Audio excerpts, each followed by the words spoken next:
Hey everyone, welcome back to the Red Bull solo queue review for our fourth and final qualifier. I'm LeTigress here with my co-host Dash. Let's dive right in.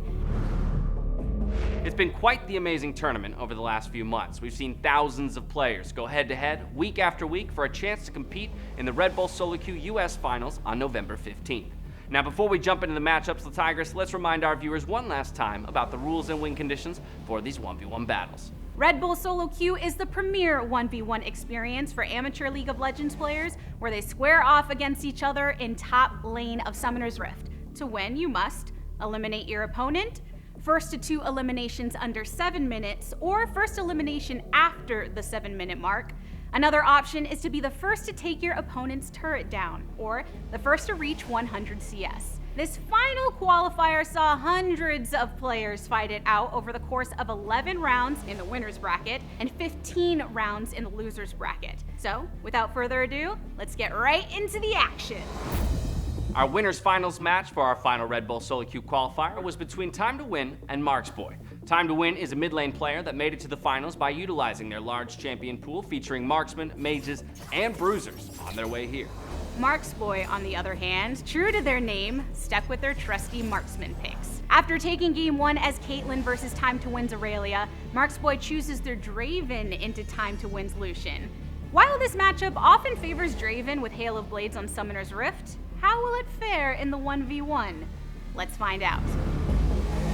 Right off the bat, you can see that both players understand the matchup, with Time to Win falling back as Marksboy pressures with his axes. Time to Win intelligently starts W to get some farm while avoiding early trades.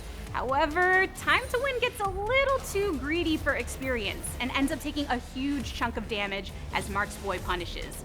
As Lucian into Draven, it's difficult to find your time to trade, but it turns from difficult to near impossible when you're down 300 HP. While Time to Win lands their abilities on Marksboy, it doesn't make a dent in Marksboy's Draven. Using the early pressure to get a small item advantage, Marksboy turns a missed Lucian Q into another health lead with a great Hail of Blades trade. Marksboy uses these leads to dominate the lane, shoving under tower while applying continuous pressure to Time to Win. In a dominating fashion, Marksboy shows what happens when you challenge them with a marksman fight, as a proxy at the tower for 100 CS, moving them on to the grand finals.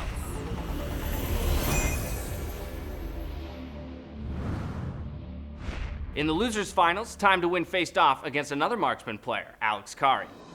Will Time to Win find a way to beat these marksman picks, or will we have an ADC-only grand finals? With a score tied 1-1, we jump into Game 3, featuring Time to Win's Cassiopeia versus Alex Kari's Tristana.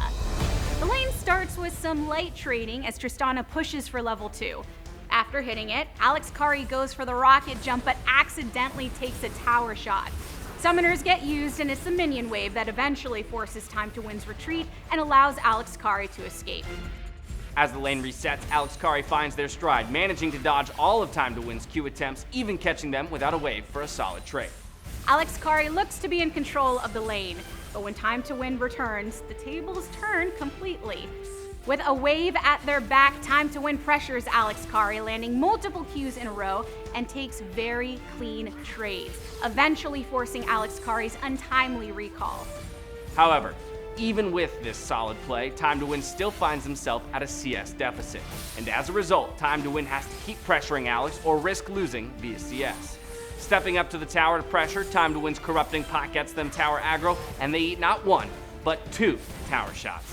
Now at a gigantic health deficit with a looming defeat by CS, Time to Win desperately tries to go for the elimination, but Alex Kari puts them down with health to spare.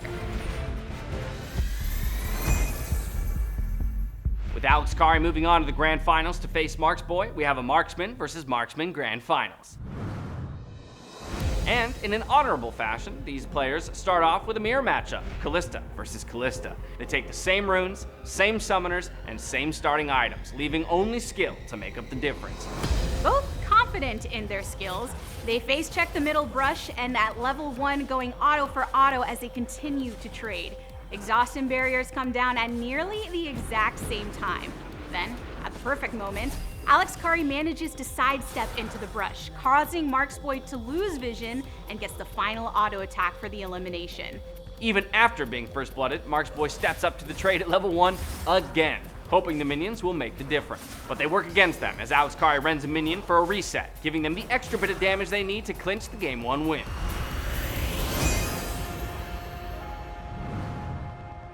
Our grand finalists decide to take a different mirror matchup to the Rift in Game 2, featuring Caitlyn versus Caitlyn. This time, they didn't go for the same runes. Alex Kari opting for Fleet Footwork, while Marksboy went with Undying Grasp. Both of them continue to be fearless though as they trade at level 1. Alex Kari starts Q and hits Marksboy, popping his bone plating. Marksboy though starts W and tries to catch Alex in a trap but easily avoids it as they trade autos. The bone plating makes a huge difference as Alex corners Marksboy at their tower, forcing a barrier with a well-aimed Q. As a reset for lane, Alex Kari shows why Q is the better starting ability. Their ability to push the wave allows them to take multiple positive trades in the early lane. The early CS lead forces Marksboy forward to attack as the lane progresses, and Alex Kari easily handles them using the minion wave to their advantage. As Alex Kari closes in on 100 CS, Marksboy is forced to step into the wave to trade. While it starts off even, Alex hits an easy E off of Marksboy's aggression and secures a health lead. In one last attempt, Marksboy goes for the tower dive but misses his ability, and Alex Kari responds with an easy elimination, resetting the bracket. With the bracket reset, one best of 3 will determine who will qualify for the Red Bull Solo Queue Finals and who will go home with second place.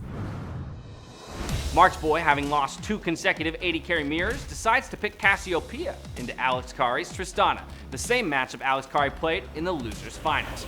Now jumping into the game, we see Alex Kari doing exactly that, jumping onto Marksboy for the same level 2 trade we saw in the losers finals, forcing exhaust. Immediately after, though, we see Marksboy taking a bold trade while Alex Kari's abilities are on cooldown. This critical difference from the losers finals keeps the health bars even as the lane progresses and keeps Marksboy close in farm. Right after the reset, Alex Kari goes on the offensive, jumping in and blowing summoners for the elimination.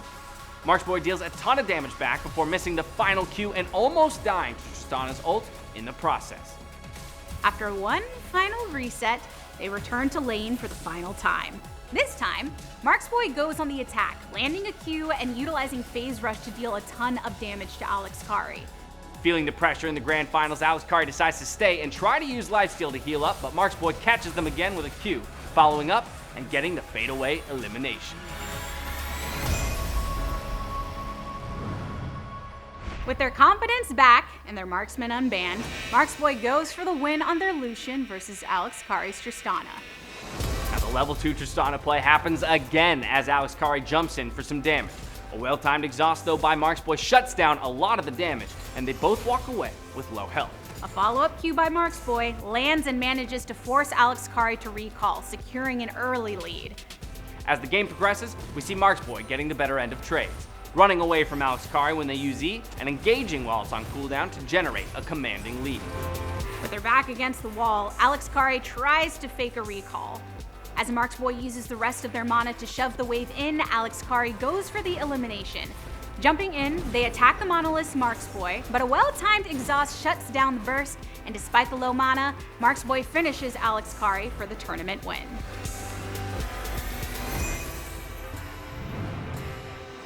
What an incredible qualifier this has been. A valiant effort made by Alex Kari, a familiar face whom we saw in Qualifier 3 make it as far as the losers bracket finals, proving that if at first you don't succeed, try again.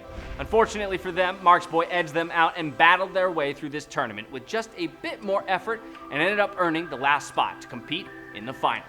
While all our finalists walk away with prizes, the brand new top-of-the-line PC and monitor, along with a whole lot of swag, goes to Marksboy, winner of our 4th and final Red Bull Solo Queue Qualifier. Congratulations! As always, we'd like to thank you for joining us. We love bringing you the best of the best amateur 1v1s in the country. Be sure to check back in with us in a few weeks for our final episode, where we will highlight the journey of our finalists and relive their most epic moments, as well as a breakdown of their strategies and picks of champions heading into the Red Bull Solo Queue Finals on November 15th. I'm LeTigress, and this has been the US Red Bull Solo Queue Tournament. Until next time, good morning, afternoon, evening, and good night. Follow @Red Bull Gaming on Twitter for the latest news. Tune in to twitch.tv/Red Bull Sunday, November 15th for the Red Bull Solo Queue US Championships.